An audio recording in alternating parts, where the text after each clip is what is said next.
Alpinistët zbulojnë varrin sekret në majtë të malit, habiten pasi shohin se çfarë fshihet brenda. Kur një grup alpinistësh u përplasën me këtë varr gjatë një prej ngjitjeve të tyre malore, ata nuk mund ta besonin fatin e tyre. Hyrja e varrit fillimisht ishte e fshehur pas një guri të madh, ndërtimi të rrethuar, dhe alpinistët duhet të bënin përpjekje për ta rrokullisur atë gur në mënyrë që të mund të hynin në varr. Por kur hyn, nga zëllimi i tyre u zhndrua në frikë. Përpara se të fillojmë, shtypni butonin e pëlqimit dhe siguroni që ta abonoheni nëse nuk e keni bërë, dhe shtypni zilën e njoftimeve në mënyrë që të mos humbisni asnjë histori të re. Vari ishte i errët dhe i lagësht, dhe ajri ishte i rënd me erën e kalbjes. Ema qëndronte në mes, e ndarë mes frikës së saj dhe vendosmërisë së grupit për zbuluar misterin pas derës. Me një ndjenjë aventure dhe kurioziteti, Ema më në fund u dorëzua dhe pranoi të vazhdonte eksplorimin. I armatosur me një gur të rënd, Tomi provoi fatin për të zhbllokuar derën misterioze. Tomi përdori të gjithë forcën e tij dhe goditi me gur bllokimin sa më fort që mundi. Ai kishte shpresuar se do të thyej pas goditjes së parë, por nuk ndodhi. Ai nuk u dorëzua dhe vazhdoi të gjuante bravën disa herë të tjera. Tomi mori disa herë frymthell, ndërsa mblodhi guximin për detyrën e tij të radhës. Ai qëndroi para derës dhe goditi atë me një goditje të fortë. Dera u hap ngadalë, duke lëshuar një zhurmë të fortë dhe të tmerrshme ulërim. Nuk duhet të ishte hapur për shumë vite. Treshja mbajti frymën dhe kuptoi se nuk mund të ktheheshin më tani. Teksa hyn në kalimin e fshehtë, ajri u lagështua dhe u bë i mykur. Muret ishin të veshura me simbole misterioze dhe hieroglife të çuditshme. Vendosmëria e Kris dhe Tomi nuk u lëkund, pavarësisht protestës së Emës për t'u kthyer prapa. Shumë shpejt, lidhma e Emës depërtoi në eshtjen e frikshme të pasazhit të lashtë dhe treshja u ndesh me diçka që u mori frymën. Të gjithë u zbehen kur kuptuan se çfarë po shikonin. Tani, ata po qëndronin në një hapësirë të hapur, të rrethuar me skelete. Nga do që shikonin, pan grumbuj kockash. Ndërsa shikuan përreth hapësirës, vunëre diçka në lidhje me skeletet. Duke sikur të gjithë ishin të vendosur në një rreth të madh, me një skelet në mes të tij. Teksa ju afruan skeletin në mes, vunëre diçka të çuditshme në të. Ata pan diçka që shkëlqente në duar. Ai mbante një kuti misterioze. Pasi hodhën një vështrim më të afërt, pan se kutia ishte plotësisht e mbuluar me një lloj mbishkrimi. Kris dhe Tomi po diskutonin se cila do të ishte mënyra më e lehtë për të hequr kutin nga kapja e skeletit, kur dëgjuan një zhurmë të dobët shushurimore që vinte nga errësira. Të gjithë ngrinë në vend. Tomi dhe Kris ndezën shpejt dritat e tyre rreth dhomës, dhe ata u qetësuan kur pan se ishin vetëm disa gjethe dhe mbeturina që i kishte fryrë era. Ema u lut atyre që ta linin kutin pas dhe të shkonin në shtëpi, por Kris dhe Tomi ishin të vendosur të zbulonin sekretet brenda saj. Në fund, Ema pranoi të qëndronte, por ajo nuk do të ndihmonte. Ajo nuk donte të prekte ndonjë skelet apo as të qëndronte shumë afër tij. Ema priti jashtë rrethit të skeletit, ndërsa Kris dhe Tomi u afruan me kujdes skeletit në mes. Përsëri, të dy ishin të frikësuar, por kurioziteti i tyre ishte shumë i madh se frika. Të dy djemve nuk u pëlqente të ishin brenda rrethit, kështu që vendosën ta bënin shpejt. Duart e Tomi dridheshin ndërsa i zgjati te kutia, duke ndjerë një djersë të ftohtë që i shpërtheu në ballë. Krisi të roqi me kujdes gishtat e skeletit dhe me një tërheqje të fundit, Tomi shkputi kutin nga dora e skeletit. Zhurma e plasaritjes së kockave i oi në përdhomën e lashtë. Ndërsa tre shikonin mbishkrimet në kuti, arritën në përfundimin se duhet të ishte një gjuhë e huaj, ndoshta edhe e lashtë. Ata e mbanin me radhë kutin, e kontrolluan nga afër dhe kërkonin një mënyrë për të hapur, duke e pamundur. Ema u përfshi në të gjitha dhe harroi frikën e saj për një sekond. Ai ishte vendosur të gjente një mënyrë për të hapur. Pasi hodhi një vështrim më të afërt, Ema zbuloi se kutia ishte me të vërtetë një enigmë dhe se shkrimet në kuti ishin modele dhe simbole që prisnin të zgjidheshin. Sytë e saj shkëlqenin nga vendosmëria dhe kurioziteti, teksa gjurmonte shenjat me gishta, duke imagjinuar se çfarë do të gjente brenda. Ajo mori frymthell dhe pranoi sfidën. Çdo kthesë dhe kthesë e simboleve mbante një të dhënë, një pjesë të enigmës që priste të deshifrohej. Ajo mund ta ndjente se pothuajse e kishte zgjidhur dhe më pas, ndërsa ktheu pjesën e fundit në vend, mbajti frymën. Papritur, ajo dëgjoi një klikim të butë nga brenda kutisë.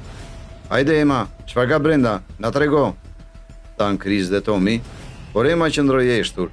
Ajo përshqyrtonte opsionet e saj. Ajo thjesht mund ta mbyllte kutinë dhe t'u thoshte se ishte bosh, ose mund t'i tregonte menjëherë. Por nëse ajo do t'i tregonte, ata do të rinin këtu edhe për pak kohë. Ai ishte e sigurt për këtë. Ajo vendosi thjesht t'i tregonte. Ata kishin arritur deri këtu dhe nuk mund ta mohonte se ishte kurioze se ku do t'i çonte përmbajtja e kutisë. Chris dhe Tommy gulçuan ndërsa ajo ua tregoi atë. Ishte një çelës i artë, me shkëlqim dhe i bërbukur, me shumë detaje ndërlikuara. Ata vendosën të fillonin fillimisht të shikonin në dhomë me rrethin e skeletit. Ata nuk e dinin se çfarë kërkonin saktësisht, por i mbanin sy të hapur për çdo gjë që mund të hapej me një çelës, një derë, një lloj kasaforte, një kuti tjetër. Pas një ore tjetër, ata ende nuk kishin gjetur asgjë. Ata pothuajse kishin filluar të humnin shpresat dhe ishin gati të shkonin në shtëpi kur Chris bërtiti. Ej, këtu, gjeta diçka. Chris kishte gjetur një hapje të fshehtë në një dhomë tjetër. Ai kishte qenë duke kontrolluar një mur dhe teksa shtyu aksidentalisht një gur, dëgjoi derën e gurit duke u hapur. Ndërsa u hap, një dritë e ndritshme shkëlqeu përmes hapjes. Teksa kalonin nëpër derë, ata nuk mund ta fshihnin habin e tyre. Ata kishin hyrë në një dhomë të bukur, të mbushur me statuja dhe thesare me shkëlqim. Sytë e tyre vallëzuan rreth dhomës teksa i futën të gjitha. Më pas vuneri diçka që ishte ndoshta edhe më veçantë. Ata dalluan shumë artefakte dhe dorëshkrime, arta dhe skulptura të çuditshme. Çfarë zbulimi i veçantë. Por ata kishin ende një gjë për të bërë. Ata ende duhet të kuptonin se për çfarë mund të përdorej Chelsea nga kutia misterioze. Ata pan rreth dhomës për pak dhe vunën disa kuti të mëdha që mund t'i provonin kur u ndërprem papritur. Ata dëgjuan diçka nga larg. Dukeshin si zëra që përshpërisnin. Të gjithë e pan njëri tjetrin tronditur, të tmerruar. Pak çaste më vonë ndodhi diçka tjetër. Zhurma e fortë e kapjes filloi të ellonte nëpër dhomë. Po aq befa si kishte filluar zhurma, tani ajo pushoi. Rishja qëndroi aty në eshti të plotë, të friksuar për televizor. Ata duhet të bënin diçka. Por çfarë? Ata ishin të gjithë mërruar dhe donin të largoheshin të gjallë nga ky vend. Papritur, Chris u zhduk. Ai vrapoi në përhapje larg syve të tyre. Ema dhe Tommy e ndoqën atë sa më shpejt që të mundeshin. Ai po vraponte përsëri në vendkalimin e errët nga kishin ardhur. Chris, prit! Bërtitën ata, por ai vazhdoi të vraponte. Më pas e dëgjuan duke bërtitur. Tommy dhe Ema pan njëri tjetrin tronditur dhe vrapuan pas Chris sa më shpejt që t'ishte e mundur.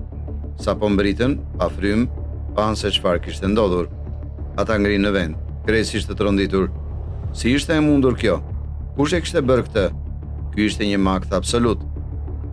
Për tronditjen e tyre, dera metalike që Tommy kishte hapur më parë ishte mbyllur përsëri dhe ishte e mbyllur.